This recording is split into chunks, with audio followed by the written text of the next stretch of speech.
Well, forgiveness does not mean that we lose our power. In fact, it's quite the opposite. Here to unpack this concept is certified life coach from Day Defined Health, Althea Burke. Althea, thanks so much for being here with us. My pleasure. And you know, we talk about this idea of forgiveness so often and how people struggle with unforgiveness. What do you think forgiveness is to you? Forgiveness, in my experience, it is about making the choice to live free by extending empathetic concern to a wrongdoer. And so when we think about that idea of forgiveness, we really need to just kind of let go. And you have a story that you want to share about a wrongdoer that after 15 years really led you to question this idea of power and whether or not you really had it. Do you mind sharing with us today? For sure. So being powerful and taking action go together. Being powerful, like one of the strengths of being powerful is laser focus on goals, which requires motivation, time management, effort. And Dr. Nur Eyal, he says that time management is about pain management. Mm-hmm.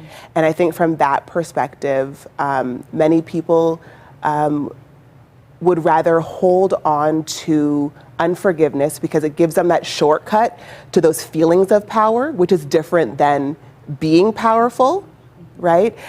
Being powerful, it requires tremendous and consistent discomfort. And as humans, we are wired for pleasure, not for pain. Yeah, absolutely. And it's about finding that freedom in forgiveness. And once you kind of walk into that freedom, you can walk into your power.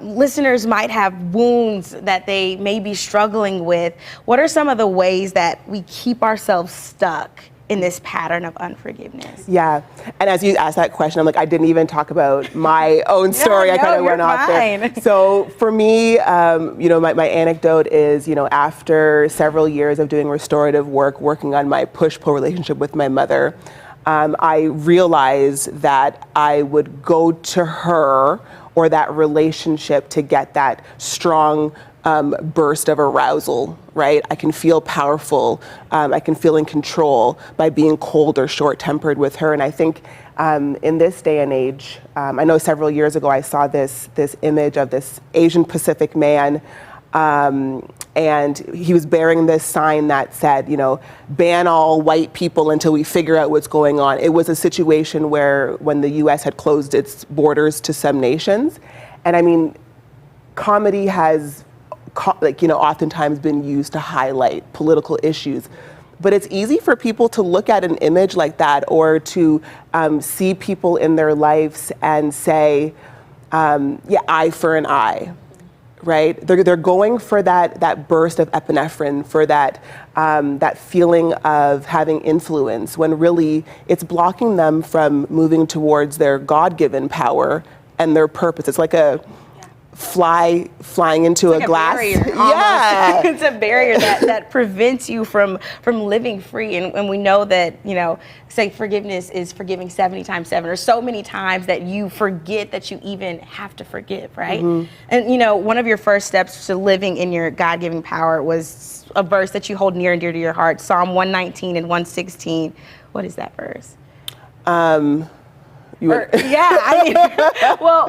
should be on our screen. That the Lord would not put us there we go. Yeah, sustain me, my God, according to your promise, and I will live. Do not let my hopes be dashed. So he will not, this is his promise to us, of something we can pray to him, that he won't put us to shame in our hope for something better, something new. So finding freedom in that power, in that sustainability that God gives you. So Althea, thank you so much for sharing. I encourage you all at home that are watching to just release any unforgiveness that you might be holding in your heart. And if you're interested in working with Althea as a life coach, we'll make sure you have access to all that information on how you can contact her on our website at studiostl.tv. Hey, don't go anywhere, STL. We'll be right back with more of the show in just a few minutes.